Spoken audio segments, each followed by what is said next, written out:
reforms don't go far enough. They don't secure a place for the new voices. They may even entrench the old ones.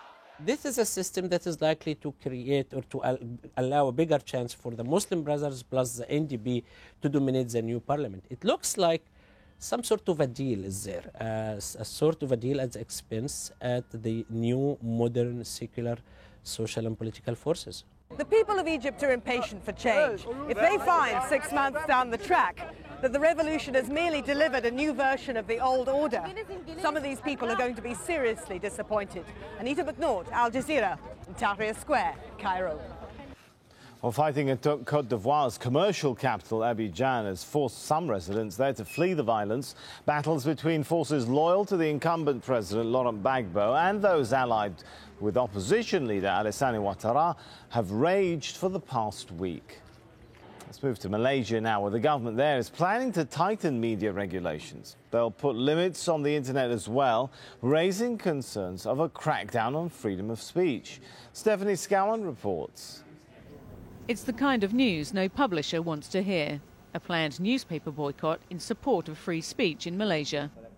Campaigners say if the plan to change the Printing Presses and Publications Act and the Sedition Act goes ahead, it will shackle the last vestige of press freedom in the country. Free press in this country, I mean, the idea of free press is most of us don't feel there is such a thing as free press in that sense. The editor of independent news portal Malaysia Kini, which is frequently critical of the government, fears the worst. When the guidelines have been set, when the confusion has been sorted out, I see, perhaps a major crackdown against online, commentators, including, websites like Malaysia Kini. Malaysia Kini is one of the few media outlets to take up the case of journalist Hatta Wahari. A reporter for government-backed paper Utusan Malaysia, Wahari was suspended in January for comments he made as president of the NUJ. I'm issuing a statement that please go back to the press freedom, please do a non-biased reporting and non-partisan, that we go back to our main objective, to disseminate information to the people. We should not be a propaganda tool to any stakeholder. Some fear the expansion of the PPPA and the Sedition Act is part of a government strategy to win back seats at the next election. Others warn a crackdown will stifle Malaysia's development and say the government needs to change tack. If Malaysia wants to be a developed nation, it comes with democratic rights and freedom of expression. You can have a high-income economy and restrict the others. Al Jazeera asked Utusan Malaysia to explain why it was taking action against Wahari, but the paper declined to comment. Disciplinary proceedings against him have been indefinitely postponed, but Wahari remains suspended from his job. The plan to regulate the internet is a major U-turn for the government, which previously said it would never interfere with the World Wide Web. It says, though, it must now respond to threats to national security. But just exactly what those threats are, critics say, is anyone's guess. Stephanie Scowen, Al Jazeera, Kuala Lumpur. I'll stay with Al Jazeera. We'll have plenty more after the break, including the latest from the Cricket World Cup.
Homes have crumbled and many buildings have been left just empty shells. tensions are high. Riot police trying to control thousands of Greek protesters on the streets of Athens. A British court has approved the go-ahead for WikiLeaks founder Julian Assange to be extradited. Gaddafi is waging a war against the Libyan people. They are killing civilians mercilessly. They're using ammunition, live ammunition.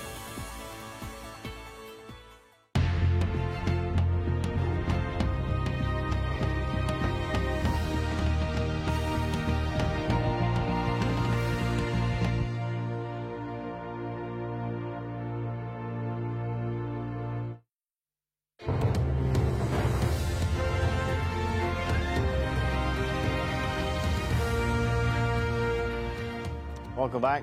Now it's time for All the Sport with Guy. Let's start with cricket. India and England played out a sensational match at the World Cup on Sunday to bring the event well and truly to life. India set England a winning total of 339 and the game went all the way to the very last ball. From Bangalore, Andy Richardson reports. It was the match all India seemed to have been waiting for. The co-hosts taking on England, and a feeling this tournament was now really lifting off. Indian fans hoping their side could take another step to becoming the first team to win the world title in front of home support. India batted first, and once again it was Sachin Tendulkar leading the way for his country, easing his way to a 47th one-day century. He scored 120 as India took control. MS Dhoni and Yuvraj Singh then paired up to inflict yet more damage on England's attack. England did hit back with late wickets, but India's total of 338 looked formidable. In reply, England captain Andrew Strauss looked more than up for the task. He settled in to score his first ever World Cup century. England in with a chance. Ably assisted by Ian Bell, Strauss's England were making India look old and ordinary in the field. But late wickets were then to tumble, England stumbling when in sight of victory. 14 were needed off the final over, 2 off the last ball, only 1 was scored, so the match finished in a tie. A pulsating game, finishing with points shared. I think both the teams will be a bit disappointed, but still, they will be a bit relieved to take 1 point out of which, because I think both the team in this game, were facing defeat at a point of time. We've got to celebrate the fact it was an unbelievable game of cricket. Probably the best advert for 50-over format you could possibly get. So, some great performances on both sides. Both sides will be partly happy, partly sad. Right off the 50-over game at your peril. Only this format can produce the ebb and flow of momentum and tension we've seen in this match. India's bowling looked as fragile as their batting looked flawless. England will feel they should have pushed themselves over the winning line. One thing's for sure, this Cricket World Cup is well and truly alive. Andy Richardson, Al Jazeera, Bengaluru. Now football. Inter Milan are just 2 points behind Italian Serie A leaders and City rivals AC Milan after a 2-0 victory at Sampdoria. Wesley Sneijder and Samuel Eto'o scored Inter's goals. But fourth-place Lazio couldn't keep up with Inter as they lost at Cagliari. The only goal of the game came 5 minutes before half-time. Lazio's Andre Diaz put the ball into his own net to give Cagliari the 1-0 win. New Roma coach Vincenzo Montella's first match in charge ended in a draw against Parma. Francesco Totti scored an early penalty to give Roma the lead before Juan Dos Santos put the home side 2-up at half-time. But Parma came back strongly in the second half. Amaury Carvalho scored both their goals as the match ended 2-2. In England, Birmingham City won their first domestic trophy in almost half a century thanks to a shot victory over Arsenal in the English League Cup final. Birmingham's recent signing, Obafemi Martins, turned out to be the match winner as Arsenal's 6-year trophy drought continues. The first major silverware of the season in England up for grabs at Wembley. And few observers gave relegation threatened Birmingham City a hope against Arsenal. But it was they who took the lead on 28 minutes. Giant striker Nikola Zigic able to convert Roger Johnson's flick-on from a corner kick. It didn't take Arsenal long to get back on level terms though, 11 minutes in fact, as Andrei Arshavin crossed for Robin van Persie to volley the equaliser.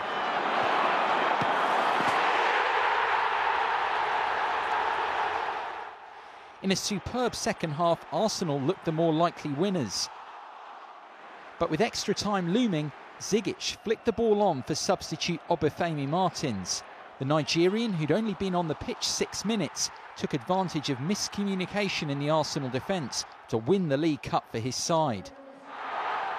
Contrasting emotions at the final whistle for Birmingham manager Alex McLeish and his Arsenal counterpart Arsene Wenger, as Arsenal's 6-year trophy drought continues. But Birmingham's players and fans won't care about that as they celebrate their club's first major trophy in almost 50 years. And that's the sport for now. Back to you. Thanks so much, Guy. Well, US astronauts at the International Space Station are preparing for their first spacewalk of their mission. They plan to make repairs to the exterior of their orbiting laboratory. The crew arrived aboard the Space Shuttle Discovery on Saturday. This is the last flight for Discovery. The shuttle is being retired after 39 missions over 26 years. We'll have a full bulletin at the top of the hour. Stay with us here in Al Jazeera.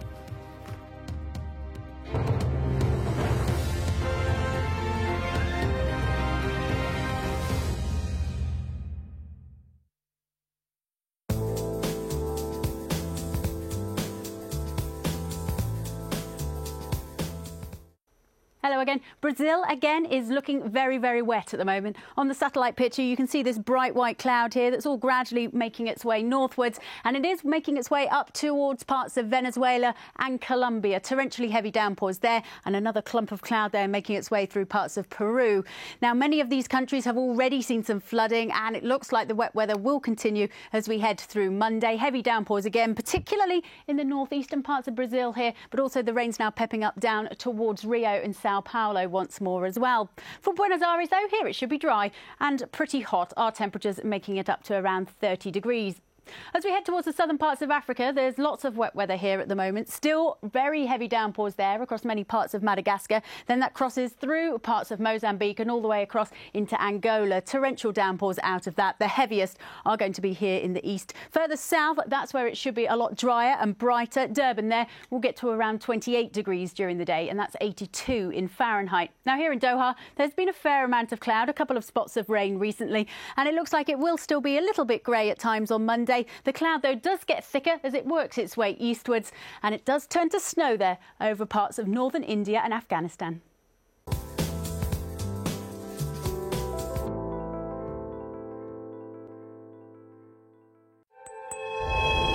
The times change. The instruments evolve. The battlegrounds shift. This is America! Our country! But the international struggle continues. He was murdered! Uncompromising, hard-hitting investigations. I can't get no justice from no one in Jamaica. People and power, at this time on Al Jazeera.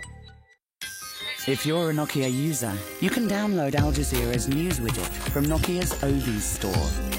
The news widget, available on compatible Nokia devices, gives users quick and easy access to real-time news updates from Al Jazeera English. See the world in real time. Al Jazeera Mobile.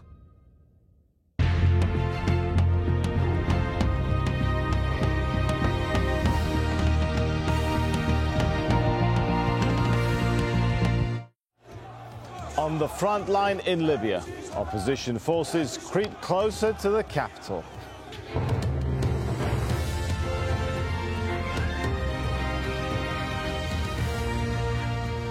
Hello, I'm Sami Zaidan. This is Al Jazeera live from Doha. Also on the programme, new clashes in the streets and a new prime minister in the office in Tunisia. Concerns over jobs and the economy bubble to the surface in the Sultanate of Oman. And from the struggles of a stuttering king to a paranoid prima ballerina to a man stuck in a hole, the latest from Hollywood's biggest night.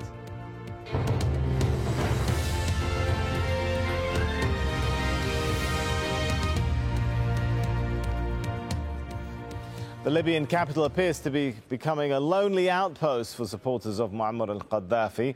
Well, these are the areas reported to be under control now of